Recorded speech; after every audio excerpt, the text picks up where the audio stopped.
Welcome to Pasir Berdengung government. In this video, we will present to you the process of forming our government, the characteristics, and how Pasir Berdengung government operates in terms of its policy and lawmaking aspect.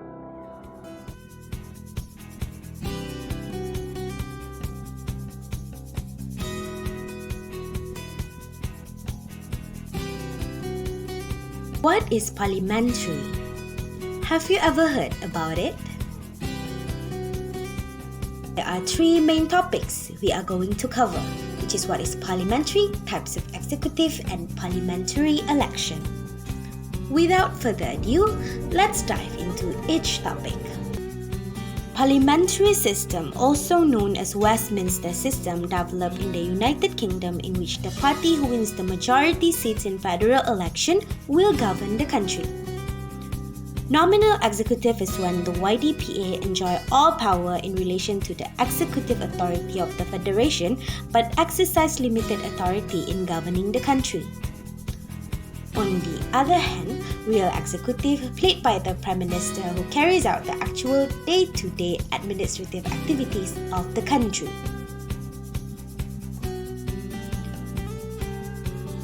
In this system, the head of states appoint the heads of government, while the head of government has the right to appoint the cabinet minister.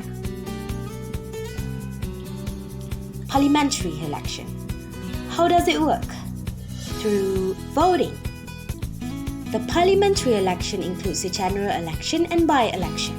The parliamentary has a term of 5 years but may dissolve at any time before the expiry of its 5 years.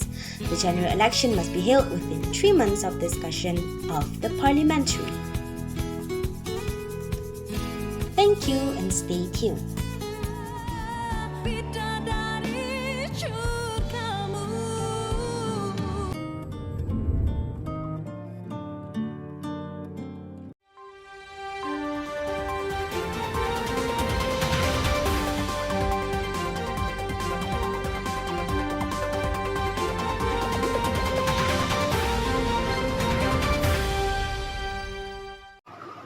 Assalamualaikum and salam sejahtera. You are now watching Tiki-Tiga Nightline. We are now going live updating on the election for a new government. I'll pass the session to Ms. Izati, who is now located in Dewan Serbaguna, Pasir Berdengung. Thank you, Ms. Karina. Assalamualaikum warahmatullah and a very good morning to all. It is the day where we all have been waiting for. Two biggest parties are on the election to determine which one of them will be next, beholding the title of Pasir Berdengung Administrator. The election are between Pakatan Bahagia in the lead of YB Said Safwan Hakim bin Said Ismanur Anwar against Barisan Hadapan in the lead of YB Nurul Afrina binti Rosli.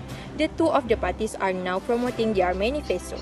I have seen a lot of banners, pamphlets distributed to the people who attend the election from Pakatan Bahagia.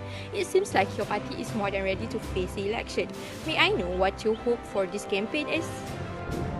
Oh, I'm quite confident in our winning, to be honest. We have been working so hard lately. So our voters, please choose wisely.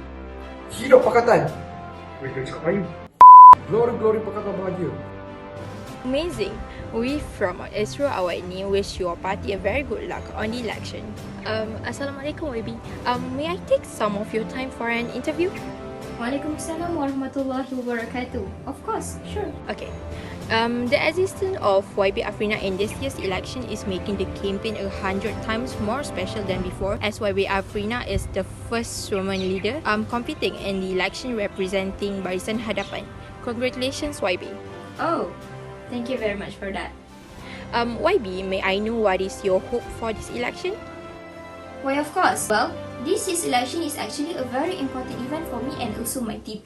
We are hoping for all voters out there to open their heart and also give a chance for the first woman ever to be the leader of our beloved country. We have prepared a lot of projects with the main objective, which is to give a better lifestyle for our citizens. And not to forget, we also here to protect women's rights and also children's rights stronger than ever. Wow, that was excellent. If you win, I am not surprised. So, I am here to witness the atmosphere in the election held in the Wan Seberguna Pasir Berdengung to determine which party will win the election this time. Around 70% of the people have carried out their responsibilities as a Pasir Berdengung citizen.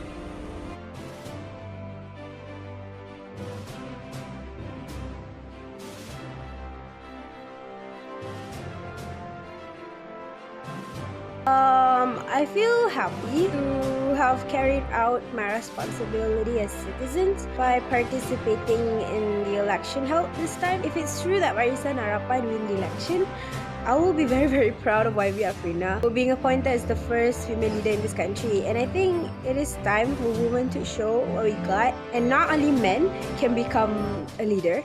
After days of the election, Barisan Harapan led by YB Afrina has won this election by majority. It is true that speculation says that Barisan Harapan will win this election. So YB Afrina is the first woman to win the hearts of people and succeed in becoming the leader of Pasir Berdengung. After this, YB Afrina and the cabinet will face the YDPA to take the oath.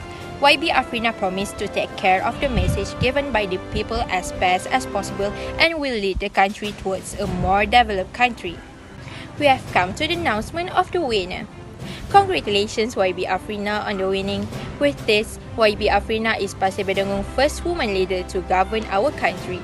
It seems like the citizens are excited to experience the new difference carried by the new government. That is all for now. I am Nurul Aziati from Esra Awatni and back to the studio. So in this part of the video, I'm going to share with you guys the lawmaking process in parliamentary system government. A government bill will be introduced into the parliament by the minister responsible for the subject matter. Before the bill considered as law in the country, it must go through 7 stages first. The first stage is the first reading. At this stage, the short title of the bill will be read into the parliament. And this stage also just a mere formality, meaning that it may even take place even if the bill is not printed and also distributed yet into the parliament. The second stage is the second reading. This stage will only take place once the bill is printed and distributed into the parliament. At this stage, the long title of the bill and also the outline of the principle of the bill will be read into the parliament, and then members of parliament will debate on the general idea of the bill and then they will vote. The third stage is the committee stage. The house that proposed the bill will resolve into a committee. At this stage, the bill will be discussed into more detailed manner and also amend if necessary. Once done, the report will be submitted to the House, and if accepted, the House will resume sitting. The fourth stage is the third reading. At this stage, the bill will be read and reviewed with amendment. At this stage also, no debate is allowed except for any technical matters with permission from the Speaker. And then, members of Parliament will vote again. The fifth stage is the other House. At this stage, the bill will be passed to the other house and the same process as before will happen again. If there happen to be any disagreement between these two houses, it will be resolved by a joint committee of both houses. Sixth stage is the royal sign. This stage is according to the provisions provided in the Federal Constitution of Malaysia. According to Article 66, Clause 4, the YDP affixes the public seal within 30 days of the presentation. And then, according to Article 66, Clause 4A, if the YDPA did not assent to the bill at the end of the 30 days, the bill shall become law at the end of the 30 days. Lastly, according to Article 66, Clause 5, the bill shall become law once assented by the YDPA. Last but not least is the seventh stage, which is Gazette. Gazette is basically when the law is published. According to Article 66, Clause 5, of the Federal Constitution of Malaysia, no law shall come into force until it has been published. However, the Parliament has the power to postpone any operation of any law. And that is 7 stages in lawmaking process.